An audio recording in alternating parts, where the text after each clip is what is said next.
O homem que prometeu ficar ao seu lado para sempre foi o mesmo que jogou ela e a filha na chuva com uma mala e um portão fechado nas costas. Mariana Souza tinha 38 anos, um escritório no 38º andar de um edifício na Avenida Paulista e uma reputação que levou 7 anos para construir tijolo por tijolo. Naquela tarde de terça-feira, ela encerrava uma reunião sobre contratos de fusão com uma mineradora de Belo Horizonte, quando Camila, sua assistente, bateu na porta de vidro com um envelope na mão. Vermelho, lacrado, sem timbre impresso, só um carimbo azul desbotado no canto esquerdo, o tipo de carimbo que Mariana reconheceu antes mesmo de pegar o envelope nas mãos, porque havia passado tempo suficiente visitando clientes em lugares assim para decorar aquela fonte. Presídio Feminino de Santana, São Paulo. Camila esperava alguma reação, mas Mariana apenas agradeceu com um aceno e esperou a porta fechar. O escritório ficou em silêncio. Lá fora, São Paulo seguia em movimento, carros engarrafados na Paulista, o céu cor de chumbo de fim de tarde. Uma cidade que não para nem quando você está prestes a abrir algo que vai mudar tudo. Mariana deslizou o dedo sob o lacre devagar, como quem não tem pressa, como quem aprendeu que apressar as coisas ruins não adianta nada. A carta tinha 2 páginas escritas à mão com letra pequena e irregular, a letra de alguém que estava com a mão tremendo quando escreveu. Mariana leu a primeira linha e parou. Leu de novo. O nome no final da carta era Débora Campos. 7 anos. 7 anos desde aquela noite em Campinas, e esse nome ainda tinha o peso de uma pedra no estômago. Mariana dobrou a carta com cuidado, colocou de volta no envelope e ficou olhando para a janela por um tempo que ela mesma não soube medir. Depois, abriu o envelope de novo e leu tudo até o fim, sem pressa, sem deixar nenhuma linha passar. Débora estava presa por desvio de recursos em escala milionária e suspeita de envolvimento na morte de Henrique Braga, diretor financeiro de uma empresa em São Paulo. Ela negava tudo. Dizia ter sido usada. Dizia que havia uma pessoa por trás de tudo. Alguém com dinheiro e conexões suficientes para montar uma armadilha perfeita e sair limpo enquanto ela ficava para trás. E no último parágrafo, com a letra ainda mais trêmula do que no início, Débora escrevia que a única pessoa capaz de entender o que havia acontecido era Mariana. Porque Mariana conhecia esse homem melhor do que qualquer advogado de plantão. Mariana fechou o envelope pela segunda vez. Olhou para suas mãos. A aliança havia sumido fazia anos, mas ela ainda lembrava o peso dela no dedo. Ainda lembrava o exato momento em que atirou num balcão de penhor na Avenida João Pessoa, enquanto Isabela ardia em febre num quarto de 10 metros quadrados a alguns quilômetros dali. Aquela lembrança não doía mais como antes. Tinha virado outra coisa com o tempo. Uma espécie de combustível frio que ela usava toda vez que precisava de mais do que tinha. Se você está ouvindo essa história e ainda não deixou o seu gosto positivo, faça isso agora. Parece pouco, mas ajuda demais para que mais pessoas possam conhecer a história de Mariana. E se inscreva no canal para não perder o que vem a seguir.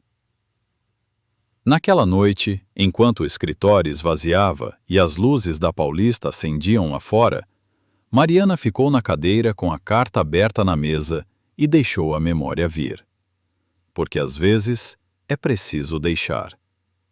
Era uma noite de chuva forte em Campinas, o tipo de chuva que entra pelos sapatos e não sai mais. Isabela tinha 11 anos e segurava a mão da mãe com as 2 mãos, como fazem as crianças que percebem que algo muito sério está acontecendo, mas ainda não têm palavras para perguntar. A mala estava no asfalto molhado. O portão do condomínio havia fechado atrás delas com um clique eletrônico seco, definitivo. O tipo de som que você não esquece, porque soa menos como uma fechadura e mais como uma sentença. Rafael tinha ficado na varanda iluminada, com um copo na mão e uma expressão que Mariana levou meses para nomear direito. Não era raiva, era tédio. O tédio tranquilo de quem já tomou a decisão faz tempo e só estava esperando o momento certo para executar. Ele disse que a escritura estava no nome da mãe dele desde sempre, que as contas eram das empresas dele, que Mariana não tinha nada ali, nunca havia tido, e que se ela fosse fazer escândalo, ele chamaria segurança. Disse tudo isso num tom de voz baixo e uniforme, como quem explica uma conta de água. Débora apareceu na varanda alguns minutos depois, com um casaco de pele que Mariana reconheceu porque havia visto a nota de compra no extrato do cartão conjunto 2 semanas antes. Ela não disse nada, ficou só olhando de cima com aquele silêncio que vale mais do que qualquer palavra. Depois, colocou a mão no braço de Rafael e os dois entraram. A porta de vidro fechou. As luzes do jardim apagaram. Mariana ficou parada na chuva por alguns segundos com Isabela do lado, as duas encharcadas, a mala pesada no chão. Depois, pegou a mala com uma mão, a mão da filha com a outra, e foi andando. Sem correr, sem gritar, sem olhar para trás. Porque gritar não ia mudar nada, e ela já sabia disso naquele momento, mesmo que ainda não soubesse exatamente o que ia fazer a seguir. O que veio a seguir foi a semana mais dura da vida dela. Um quarto alugado numa rua sem nome em bairro de periferia, o colchão fino, o banheiro compartilhado e Isabela com febre subindo sem parar. O médico do pronto atendimento falou pneumonia e deu uma lista de medicamentos que custavam mais do que Mariana tinha em carteira. Ela tentou os cartões um por um. Bloqueados. Todos. Rafael havia ligado para o banco antes mesmo de ela sair de casa. Foi no balcão do penhor que ela tirou a aliança do dedo pela primeira vez desde o casamento. O atendente pesou, avaliou e ofereceu um valor que não cobria nem metade do que o anel tinha custado. Mariana assinou sem pechinchar, pegou o dinheiro, correu até a farmácia e voltou para o quarto com os remédios dentro de uma sacola plástica que encharcou na chuva. Isabela tomou a primeira dose naquela noite.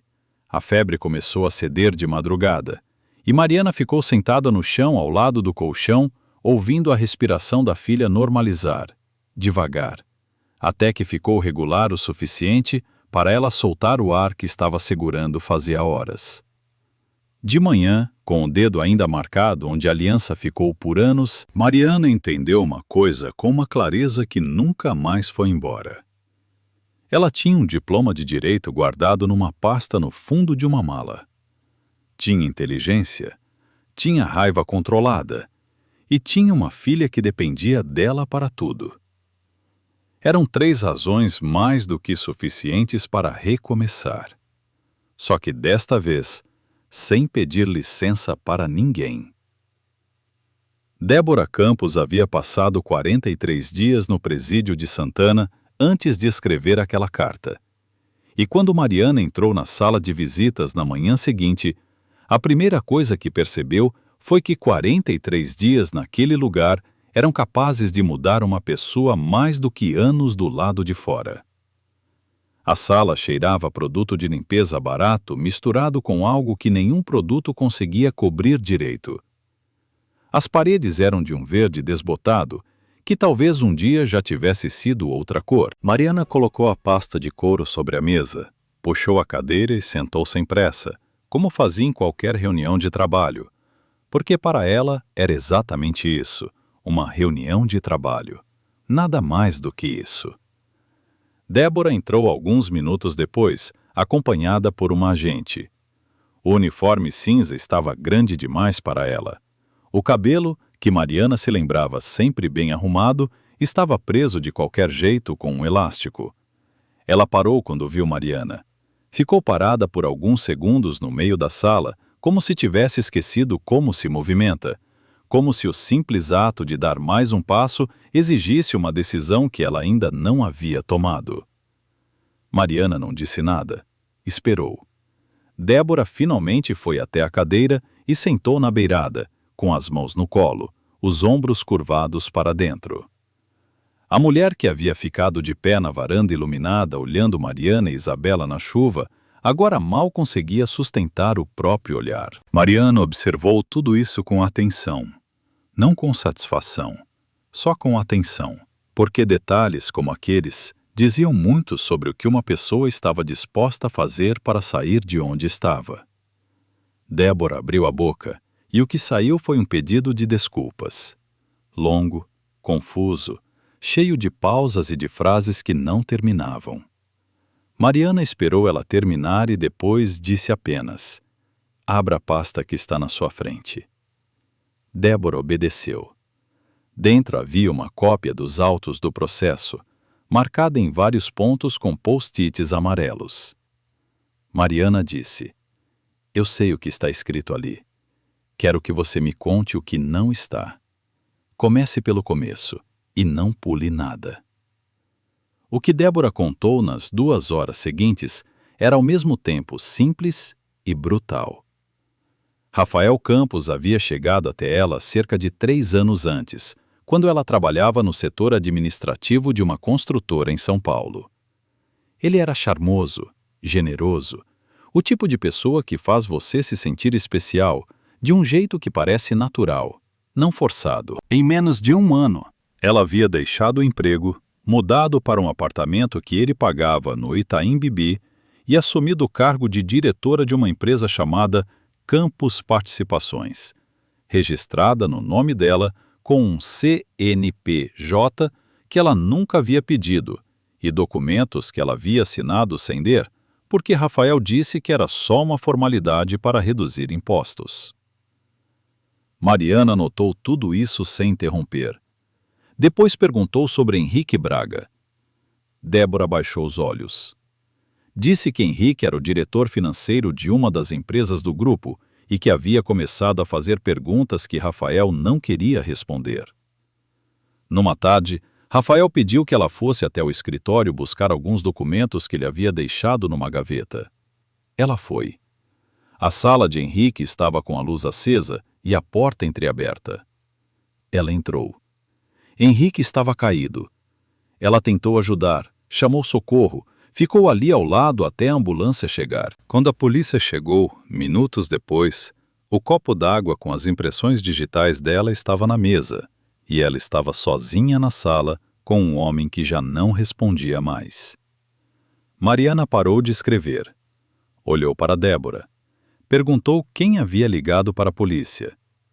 Débora disse que não sabia, que havia ligado para o 192 e que a polícia havia chegado antes da ambulância, o que na época não havia parecido estranho, mas agora, contando em voz alta, soava como o que era.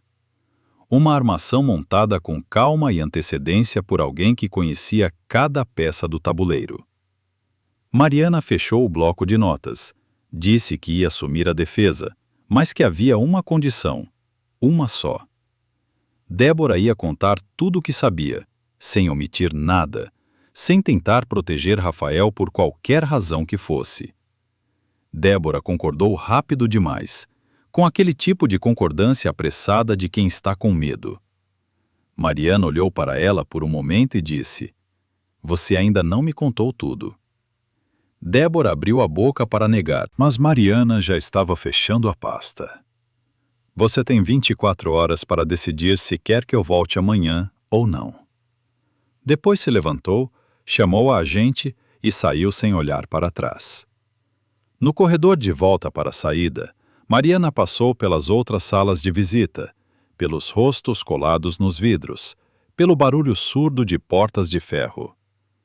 Ela sabia que Débora havia escondido alguma coisa. Sabia também que essa coisa escondida provavelmente era a única peça que faltava para montar o caso inteiro. E sabia, acima de tudo, que Rafael ainda nem sabia que ela estava ali. Na manhã do dia seguinte, Mariana chegou ao escritório antes de qualquer funcionário, colocou o processo de Débora sobre a mesa e passou 2 horas lendo cada página 2 vezes. O que o inquérito mostrava era uma construção cuidadosa, evidências organizadas de forma muito limpa para serem acidentais, testemunhos que se encaixavam bem demais para terem surgido de forma independente. Quem havia montado aquilo conhecia o processo penal por dentro.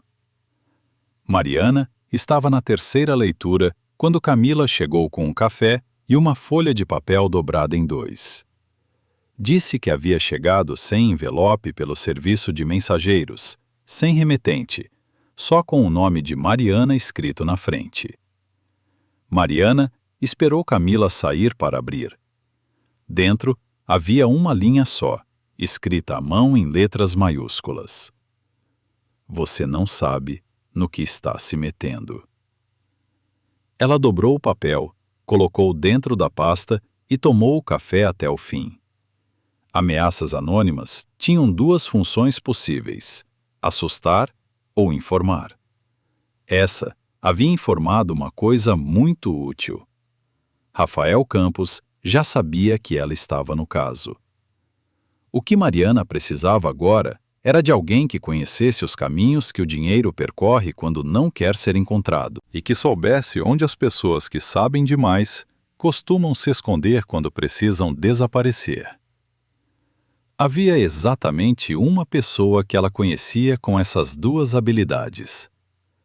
Sérgio Neves havia sido delegado da Polícia Civil de São Paulo por 16 anos antes de pedir baixa e montar uma empresa de investigação particular num sobrado na Vila Madalena.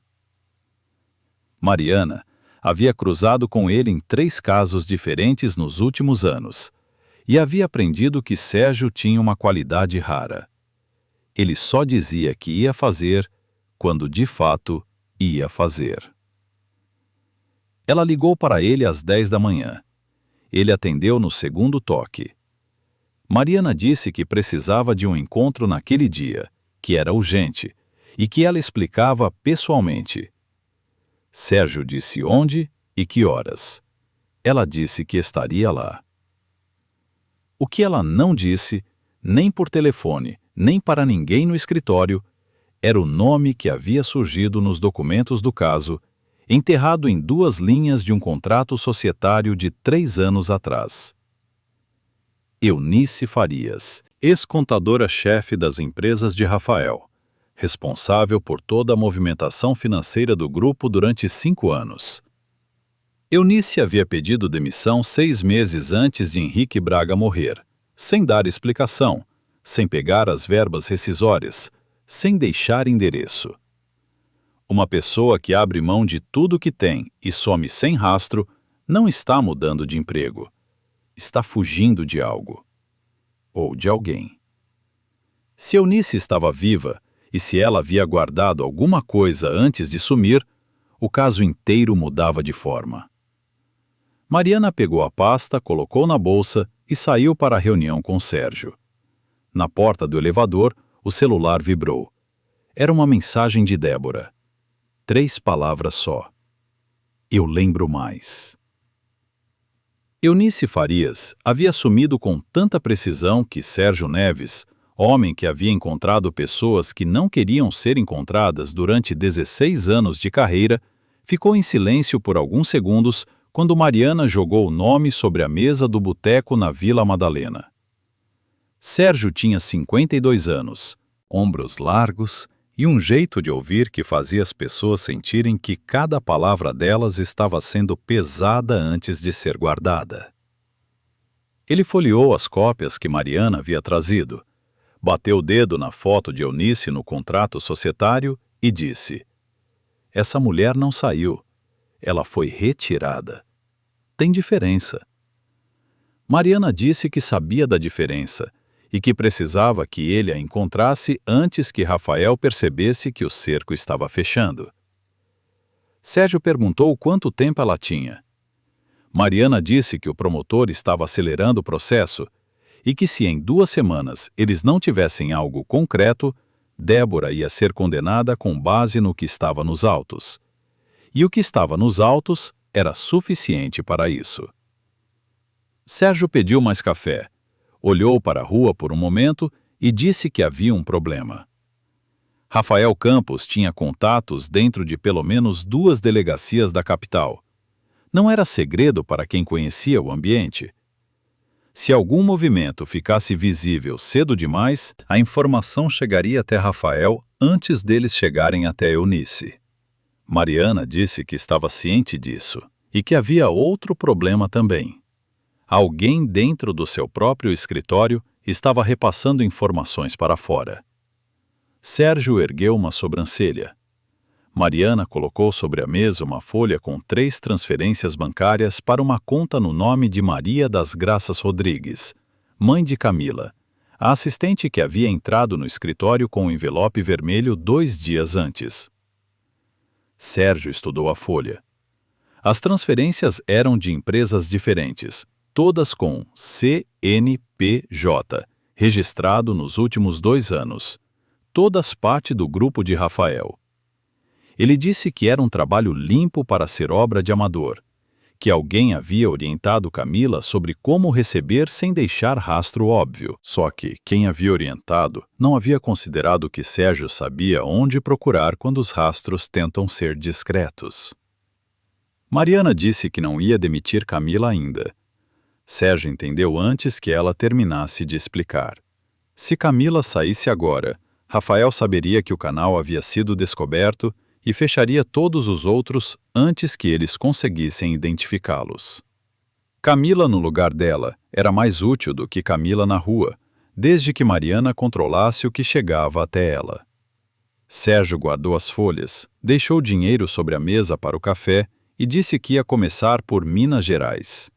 Eunice havia nascido em Poços de Caldas e tinha uma tia que ainda vivia na cidade, uma senhora de mais de 80 anos que morava numa casa na zona rural.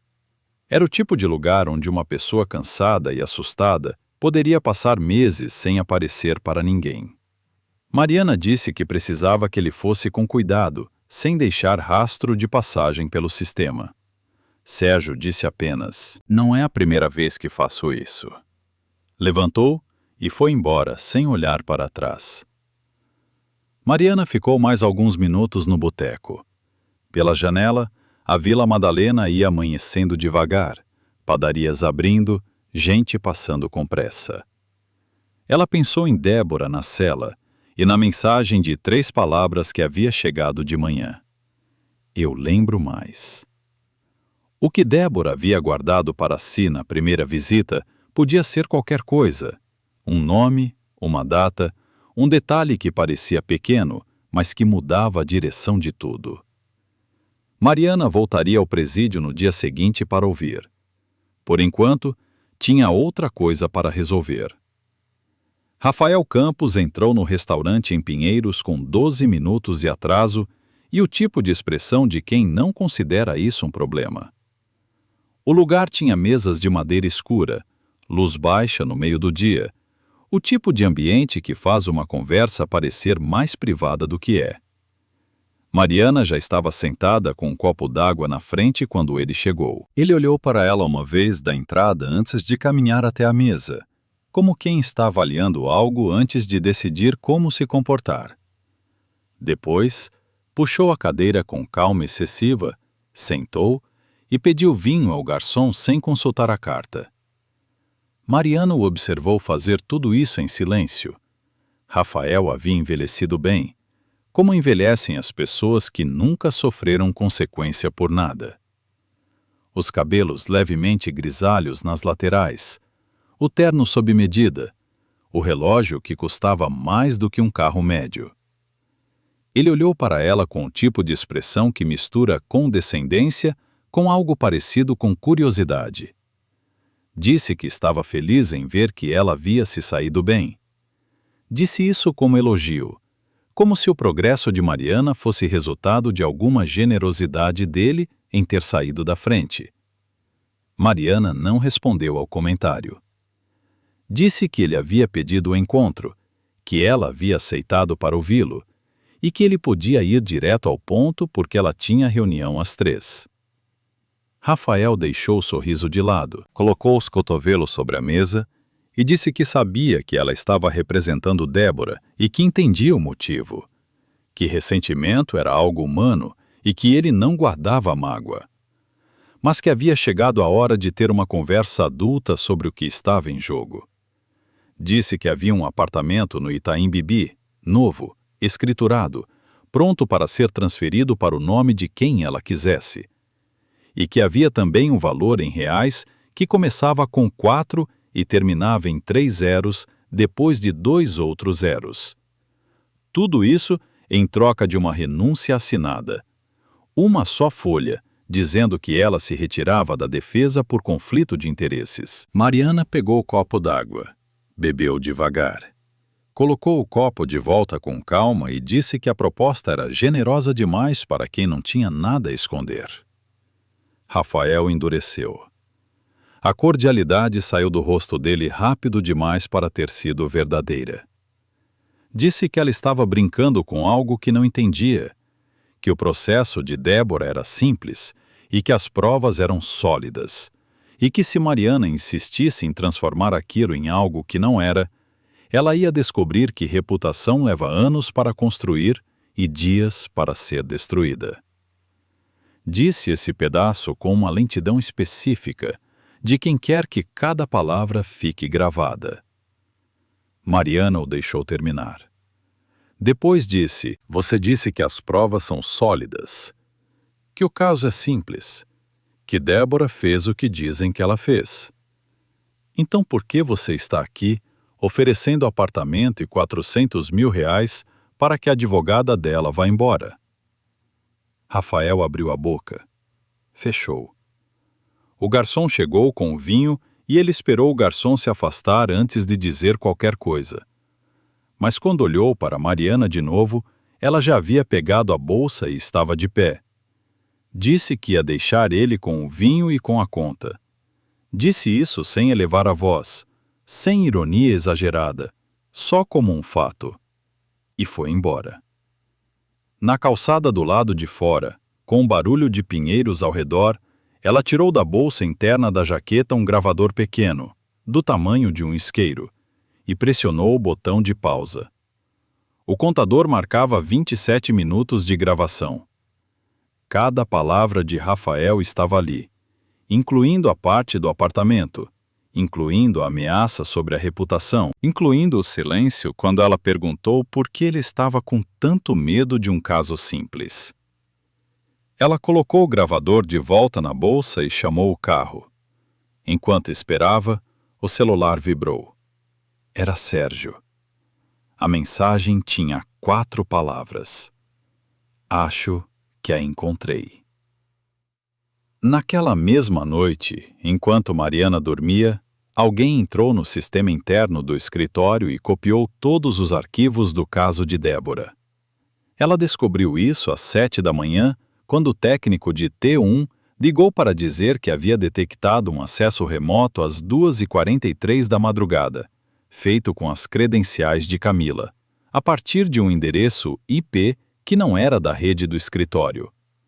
O acesso havia durado 11 minutos e havia baixado uma pasta inteira. Mariana ouviu tudo em silêncio, agradeceu e desligou. Ficou alguns segundos parada no meio do quarto com o celular na mão. Então foi até a escrivaninha, abriu o notebook e verificou o que havia naquela pasta.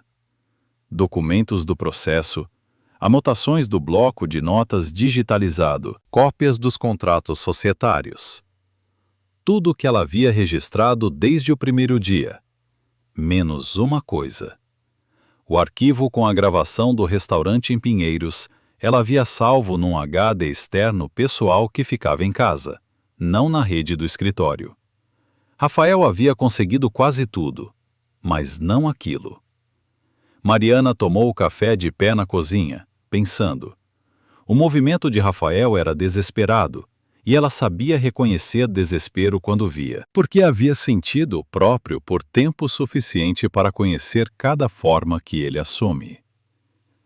Um homem confiante não manda invadir o sistema de uma advogada às 3 da manhã. Um homem confiante espera o processo seguir e confia nas peças que já posicionou. Rafael estava com medo do que ela podia ter e estava tentando descobrir antes que chegasse a hora. Isso significava que ela precisava agir mais rápido do que havia planejado. Às 9 da manhã, ela foi até a mesa de Camila e entregou a ela um pendrive. Disse que dentro havia um documento com o endereço de uma testemunha e instruções para o perito que ia analisar o HD de Eunice. Disse que era material sensível e que precisava ser mantido fora da rede do escritório. Disse tudo isso com uma naturalidade que levou anos para aprender. Camila pegou o pendrive com uma mão que não tremeu e disse que ia cuidar pessoalmente. Mariana virou as costas e voltou para a sala. O pendrive tinha um endereço. Sim, o endereço de um galpão desativado na Moca que Sérgio havia indicado. E tinha um nome de perito, também real. O que não havia naquele pendrive era nada que Mariana precisasse proteger. Era uma isca construída para parecer exatamente o que Rafael estava procurando, e construída para ocupar as próximas 48 horas com uma pista que não levava a lugar nenhum. 40 minutos depois, o celular de Sérgio tocou e ele respondeu de dentro de um carro parado numa estrada de terra a 5 quilômetros de Poços de Caldas. A casa estava à frente dele, um casarão baixo de telha velha com uma cerca de madeira na frente e uma horta no lado. Havia fumaça saindo da chaminé. Havia uma bicicleta encostada no muro. E havia uma mulher de cabelos brancos varrendo a varanda que não era a tia de Eunice. Sérgio bateu na cerca 3 vezes e esperou. A mulher parou de varrer, mas não se moveu. Ele disse o nome dela em voz alta, Eunice Farias, e o efeito foi imediato.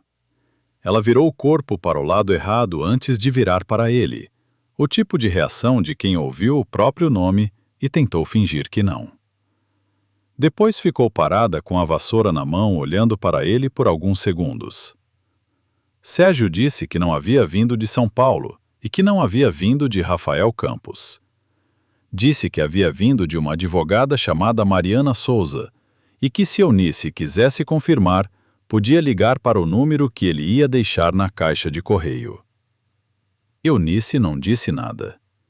Sérgio colocou um cartão na caixa e foi embora. 2 horas depois, já na estrada de volta, o celular de Mariana tocou com um número de Minas Gerais que ela não conhecia. A voz do outro lado era baixa e cansada. A voz de alguém que havia passado meses falando o mínimo possível.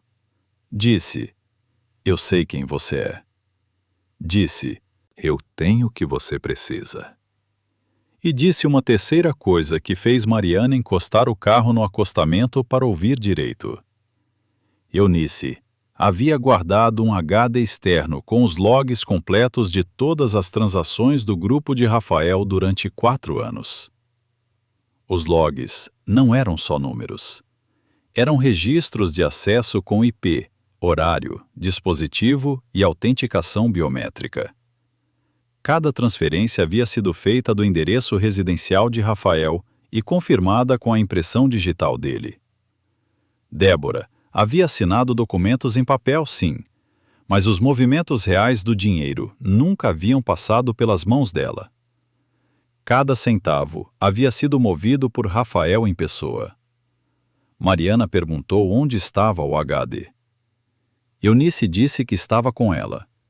Disse que havia tentado sumir porque havia recebido, 6 meses antes, uma mensagem no celular dizendo que se ela abrisse a boca, iam fazer com ela o que haviam feito com Henrique. Ela havia largado tudo em menos de um dia. Não havia pegado as verbas rescisórias, não havia avisado ninguém. Só havia pegado o HD, o celular que comprou com dinheiro em espécie e desaparecido para a casa da tia. Mariana disse que precisava que ela viesse a São Paulo e prestasse depoimento. Eunice ficou em silêncio por alguns segundos. Então disse que ia precisar de uma garantia de segurança antes de se mover. Mariana disse que Sérgio estava a 2 quilômetros de distância e podia estar na porta dela em 10 minutos. Disse que havia um lugar seguro em São Paulo onde Eunice podia ficar até o dia do julgamento sem que ninguém soubesse onde ela estava. Disse que entendia o medo, mas que a única coisa que podia proteger Eunice de verdade era Rafael Campos estar na cadeia, e não o contrário. Houve uma pausa longa. O vento batia na janela do carro. Mariana esperou. Eunice disse: "Me manda ele agora." Mariana ligou para Sérgio imediatamente. Ele virou o carro e voltou para a estrada de terra. Enquanto Mariana retomava a direção em direção a São Paulo, ela processava o que havia acabado de acontecer. O HD de Eunice desfazia o caso da acusação por inteiro. Mas havia ainda uma peça que ela queria ter na mesa antes da audiência. A segunda parte do que Débora havia dito que lembrava. Aquilo estava guardado fazia dias, e Mariana já sabia que não era coincidência Débora ter escolhido guardar justamente aquele pedaço. No dia seguinte, de volta à sala de visitas do presídio de Santana, Mariana colocou o bloco sobre a mesa e disse a Débora que estava ouvindo. Débora respirou fundo e disse que havia mais uma coisa. Disse que na noite em que havia ido até o escritório buscar os documentos a pedido de Rafael, ela havia chegado mais cedo do que ele esperava. E no corredor, antes de entrar na sala de Henrique, havia passado por um homem que estava saindo. Um homem que ela conhecia de vista, porque havia estado em pelo menos 2 jantares na casa de Rafael. Um homem que, quando os dois se cruzaram no corredor, havia olhado para ela como quem olha para um problema que precisa ser resolvido mais tarde. Mariana parou de escrever. Perguntou o nome. Débora disse, e era um nome que mudava tudo. O nome que Débora disse naquela sala de visitas era o de Rodrigo Mendonça. E Rodrigo Mendonça era o promotor responsável pelo processo contra ela. Mariana não deixou nenhuma expressão aparecer no rosto. Pediu que Débora repetisse e descrevesse o homem com detalhes, altura, cabelo, como estava vestido naquela noite. Débora descreveu. A descrição batia. Mariana fechou o bloco, agradeceu e saiu da sala com o mesmo passo de sempre, como se acabasse de encerrar uma reunião comum, porque um corredor de presídio não era lugar para deixar aparecer o que estava acontecendo por dentro. Do lado de fora, no estacionamento, ela ficou parada ao lado do carro por alguns minutos respirando o ar frio da manhã. Se Rodrigo Mendonça havia estado no escritório naquela noite, havia 2 possibilidades.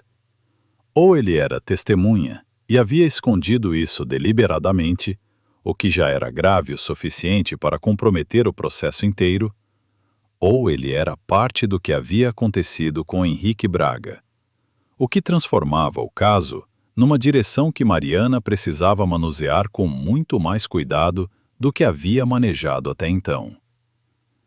Ela ligou para Sérgio, contou o nome. Sérgio ficou em silêncio por alguns segundos e depois disse que Mendonça e Rafael Campos tinham um histórico. Haviam sido vistos juntos em pelo menos 3 eventos nos últimos 2 anos e havia rumores no meio jurídico de São Paulo sobre processos que Mendonça havia conduzido de forma estranhamente conveniente para empresas do grupo de Rafael. Rumores não eram provas, mas rumores com uma testemunha que colocava Mendonça no local na hora errada começavam a se tornar outra coisa. Mariana disse a Sérgio que precisava que ele levantasse tudo sobre Mendonça sem que nenhum movimento fosse perceptível. Nenhum contato com fontes que tivessem qualquer ligação com o sistema. Sérgio disse que ia precisar de 2 dias. Mariana disse que ele tinha 1. Naquela tarde ela voltou ao escritório e preparou os documentos para a audiência como se não soubesse de nada sobre Mendonça. Cada peça no lugar, o HD de Eunice com o laudo da perícia técnica que havia sido feita em sigilo por um especialista que Sérgio havia indicado, a gravação do restaurante em Pinheiros, as transferências bancárias com os metadados, o bilhete de Isabela reconstituindo a cronologia da noite da morte de Henrique para mostrar onde Débora realmente estava. E agora, o depoimento de Débora sobre o homem no corredor, assinado e reconhecido em cartório naquela mesma tarde. Na manhã seguinte, Sérgio mandou uma mensagem com um arquivo anexado. Mariana abriu. Eram extratos de uma conta no exterior, em nome de uma empresa registrada nas Ilhas Caimã, com transferências regulares recebidas de outra empresa que Sérgio havia rastreado até o grupo de Rafael. A conta estava vinculada a um CPF. O CPF era de Rodrigo Mendonça. Mariana imprimiu tudo, colocou numa pasta separada e guardou na bolsa. Depois ligou para o corregedor do Ministério Público do Estado de São Paulo e pediu uma reunião urgente. Disse que tinha documentos sobre conduta irregular de um promotor em exercício e que precisava entregar pessoalmente antes de uma audiência marcada para 2 dias depois. A reunião foi marcada para o mesmo dia, às 4 da tarde. O Fórum João Mendes tinha aquele cheiro específico de papel velho e ar-condicionado que Mariana havia aprendido a associar com o momento em que as coisas decidem para onde vão. Ela chegou 40 minutos antes do horário marcado, organizou os documentos sobre a mesa da defesa e esperou a sala encher. Rodrigo Mendonça não estava mais no caso. Na véspera, o corregedor havia afastado o promotor preventivamente enquanto a denúncia era apurada. O substituto era uma promotora jovem que havia recebido os autos na manhã do dia anterior e que, ao contrário de Mendonça, não tinha nenhuma razão para empurrar o processo na direção de Rafael. Rafael entrou na sala com o advogado dele e 2 assessores. Estava de terno escuro, expressão controlada, o tipo de homem que praticou a própria entrada no espelho. Ele viu Mariana, olhou para ela por um segundo e desviou os olhos. Aquele segundo foi suficiente. A audiência começou com um novo promotor resumindo o caso conforme os autos que havia recebido. A acusação continuava em pé. Os argumentos eram os mesmos. As provas documentais ainda estavam lá. A diferença era que agora, do outro lado da sala, havia uma advogada com uma pasta que o promotor anterior havia tentado impedir que chegasse até aquele momento. Quando chegou a vez de Mariana, ela se levantou devagar. Não havia pressa. Cada peça havia sido pensada na ordem certa e a ordem importava tanto quanto o conteúdo. Primeiro, o laudo pericial do HD. O juiz leu em silêncio. Passou para o promotor substituto. O laudo mostrava que cada acesso ao sistema financeiro do grupo havia sido feito com autenticação biométrica registrada no nome de Rafael Campos, a partir do endereço IP da residência dele, em horários que coincidiam com os dias em que Débora havia provadamente estado em outros lugares. O advogado de Rafael pediu a palavra para questionar a cadeia de custódia do HD. Mariana apresentou o depoimento de Eunice com a descrição de como havia guardado o equipamento e o laudo do perito confirmando que os arquivos não haviam sido alterados desde a data original de gravação. O juiz ouviu a objeção e a indeferiu. Depois veio a gravação. Mariana pediu ao juiz autorização para reproduzir o arquivo de áudio. A sala ficou em silêncio quando a voz de Rafael saiu pelos alto-falantes. Reconhecível, clara, sem possibilidade de erro. A parte em que ele oferecia o apartamento. A parte em que ameaçava destruir a reputação de Mariana. E a parte que importava mais do que todas as outras. O trecho em que Rafael dizia, com toda a naturalidade de quem está com raiva e perdeu o filtro, que Henrique havia se dado mal porque havia mexido no que não era dele. O advogado de Rafael se levantou imediatamente e disse que a gravação havia sido feita sem consentimento. Mariana disse que a legislação brasileira permite a gravação por uma das partes da conversa, quando há indício de ameaça ou crime em curso, e que ela havia documentado a ameaça explícita feita antes do encontro pela mensagem anônima recebida no escritório. Apresentou a mensagem, o registro do IP de onde havia sido enviada e o laudo técnico que rastreava esse IP até um dos escritórios do grupo de Rafael. O juiz pediu silêncio na sala. A terceira peça foi o depoimento de Débora sobre o homem no corredor. Mariana leu em voz alta cada linha, devagar, para que não houvesse dúvidas sobre o que estava sendo dito. Que Rodrigo Mendonça havia estado no local na noite da morte de Henrique Braga. Que havia sido visto saindo da ala onde ficava a sala de Henrique, e que havia olhado para Débora com uma expressão que ela havia guardado para si por medo, até o momento em que percebeu que guardar aquilo era mais perigoso do que contar. Rafael estava imóvel.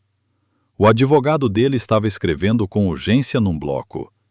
Os dois homens que haviam entrado na sala como assessores já não estavam mais lá. O juiz pediu uma pausa de 20 minutos. Quando a sessão retomou, o promotor substituto pediu a palavra. Disse que, diante das provas apresentadas pela defesa, o Ministério Público solicitava a suspensão da acusação contra Débora Campos e o encaminhamento dos documentos ao Departamento de Inquéritos Policiais para abertura de investigação formal contra Rafael Campos e contra Rodrigo Mendonça. Disse isso com a voz firme de quem está lendo uma decisão que já estava tomada antes de ele se levantar. A sala explodiu em murmúrio. O juiz bateu o martelo 3 vezes. Mariana ficou sentada enquanto o barulho crescia ao redor. Não havia euforia. Não havia vontade de se levantar e anunciar nada. Havia só aquela sensação específica de quando uma coisa que foi construída com muito esforço finalmente fica de pé e sustenta o próprio peso. Do outro lado da sala, Rafael foi o último a se levantar. Ele olhou para Mariana uma última vez antes de sair, e no rosto dele havia algo que ela não havia visto antes em todos os anos que o havia conhecido. Não era raiva, era a expressão de quem acabou de entender que perdeu. Não a audiência, mas algo muito maior do que isso. 3 semanas depois, Rafael Campos foi formalmente indiciado. Seus bens foram bloqueados por ordem judicial. Rodrigo Mendonça foi afastado do cargo e respondia a processo disciplinar e criminal. As empresas do grupo começaram a ser desmembradas, uma a uma, à medida que a investigação avançava. Débora saiu do presídio de Santana numa manhã de céu aberto. Ela tentou abraçar Mariana na calçada do lado de fora. Mariana deu um passo atrás, não com raiva, só com clareza sobre onde os limites ficavam. Disse a Débora que estava quites, que o trabalho havia sido feito e que o melhor que ela podia fazer agora era sair de São Paulo e construir algo que fosse só dela, sem depender de ninguém para pagar as contas ou definir quem ela era. Débora assentiu com os olhos cheios, entrou num táxi e foi embora. Naquela mesma tarde, Mariana pediu ao motorista que passasse pelo condomínio em Campinas, onde havia morado com Rafael. O portão estava com fita da Receita Federal. O jardim que ela havia cuidado estava tomado de mato. Ela mandou o carro parar, desceu, foi até a grade e tirou do bolso um molho de chaves que havia guardado durante todos aqueles anos. Não por nostalgia, porque todo dia em que acordava e via aquelas chaves na gaveta, se lembrava por que não podia parar. Ela jogou as chaves por cima da grade. Elas sumiram na grama. Mariana ficou parada ali por alguns segundos, ouvindo o silêncio do lugar. Depois, virou as costas e voltou para o carro. À noite, no apartamento em Moema, Isabela havia feito jantar. 18 anos, primeiro ano de Direito na USP, com aquele tipo de determinação nos olhos que Mariana reconhecia porque havia passado anos vendo o mesmo reflexo no espelho. Elas jantaram sem falar muito sobre o caso, porque não havia mais muito a dizer. Isabela perguntou se a mãe estava bem de verdade. Não bem de protocolo, bem de verdade. Mariana disse que estava. O celular vibrou com uma mensagem de Sérgio. Dizia: "Está encerrado. Amanhã passo aí para tomar café. Tô com saudade." Mariana respondeu com 4 palavras e colocou o celular virado para baixo sobre a mesa.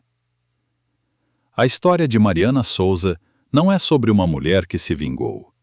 É sobre uma mulher que entendeu que ninguém vai construir justiça por você, que o mundo não corrige os próprios erros sozinho, e que a única coisa mais poderosa do que a dor de ter perdido tudo é a decisão de não deixar que aquela dor defina o fim da história. Agora a pergunta que fica é essa: se você estivesse no lugar de Mariana, você teria feito o mesmo? Teria defendido a mulher que destruiu seu casamento para chegar até a verdade? Ou teria deixado a justiça seguir o caminho que Rafael havia pavimentado? Deixe a sua resposta nos comentários, porque essa resposta diz muito sobre quem você é. Se essa história chegou até você de algum jeito, deixe o seu gosto positivo e se inscreve no canal. Isso ajuda muito mais do que parece e garante que você não vai perder as próximas histórias.